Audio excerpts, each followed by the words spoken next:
It's just gone lunchtime. This is All Angles here on eNCA. Good afternoon. I'm Maseko Ratlaga. So, of course, it's that time of the day when we bring you an update on how far the stories we've been following for you here on Channel have advanced. Here's your lunchtime update.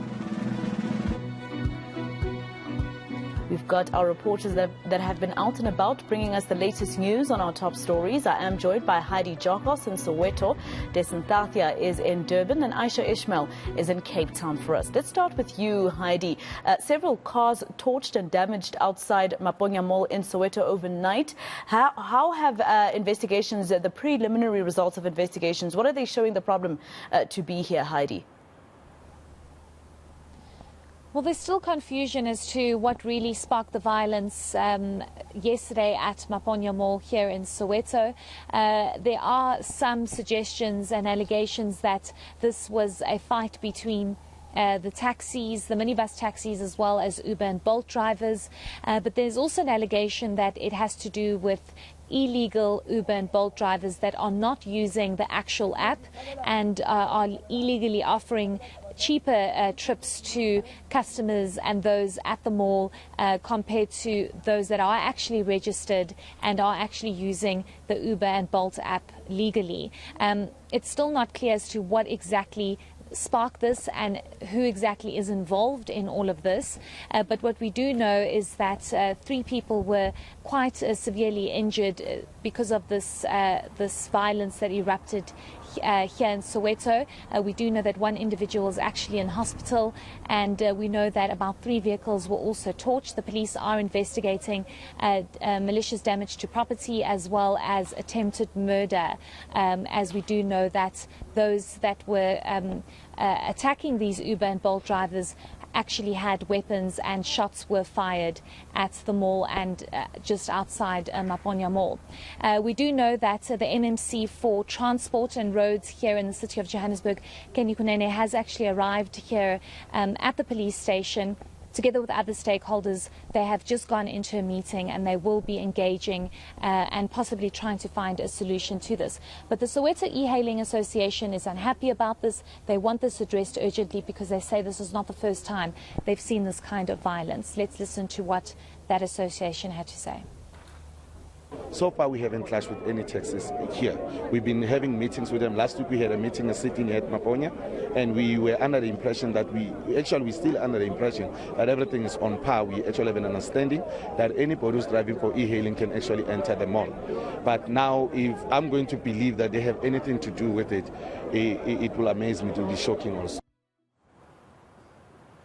All right, let's go to Dasen now in KZN, where 3 suspects have been killed following a shootout that ensued in Pinetown outside a bank. Dasen, obviously a robbery that was going to take place there. How did police know that this robbery might be taking place outside that bank?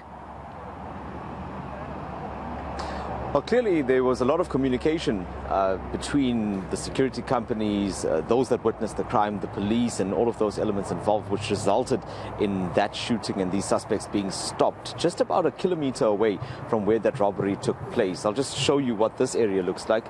This is a very quiet suburb, part of Westville, and that area where the initial robbery took place was just further up this road. It was outside a mall. We're led to believe that an individual had gone into a bank and taken out an amount of money. When he had come out of the bank, that's when he was confronted by suspects and they robbed him. But no shots were fired there. That money was taken. The suspects got into their vehicles.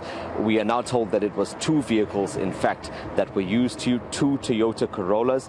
One of them is behind me here. That is the vehicle in which the suspects which were killed were traveling in. We are probably about 100 meters away from where that is, but that crime scene is just behind us now. This having happened only a short while ago means that the police are still processing that area. The bodies of those suspects are still lying behind the vehicles, and all of this taking place within about 5 minutes, Maseko, of that initial robbery. Let's listen to what the provincial police spokesperson, Colonel Robert Nechiunda, had to tell us about how they understand this robbery took place.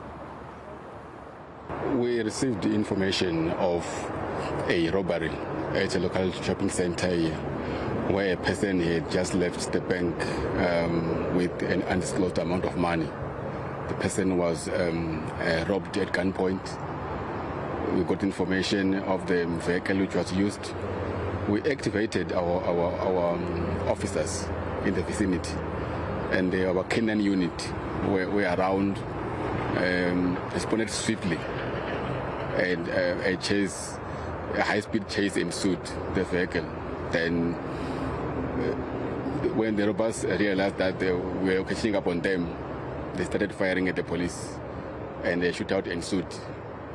3 suspects were shot and fatally wounded after the shootout. All right, let's take you to Ayesha now in Cape Town. And Ayesha, it's the second day of the meeting of BRICS foreign ministers there in Cape Town. Today, of course, being day 2 of this particular session. But it's been quite a hot topic, especially with regards to South Africa's relationship with the Russian President Vladimir Putin. What has come out of the meeting so far? Anything around this particular issue as well? Well, Masejo, yesterday when the foreign ministers of BRICS met here in Cape Town, most of the questions from the journalists were about whether Vladimir Putin would be attending the BRICS summit in August, and those questions were answered by the Minister of International Relations as well as the spokespeople representing DIRCO. Now today we had the Friends of BRICS, the foreign ministers of the Friends of BRICS attending this gathering, and of course what came out of the meeting this morning was the fact that they're wanting to expand the BRICS family. They want to strengthen BRICS, and I'm told, and we also heard from the Minister of International Relations earlier this morning, that there's a lot of interest in several countries wanting to join the BRICS family. But I'm now joined by Clayson Mondiela from DIRCO, the Department of International Relations and Cooperation. We know that the Friends of the BRICS foreign ministers joined this gathering today. How many countries were represented today? So this was a hybrid meeting. So there were 2 or 3 countries that joined from where they are online: Cuba, Argentina, and I think Kazakhstan. The rest of the other friends of the BRICS family were here in person.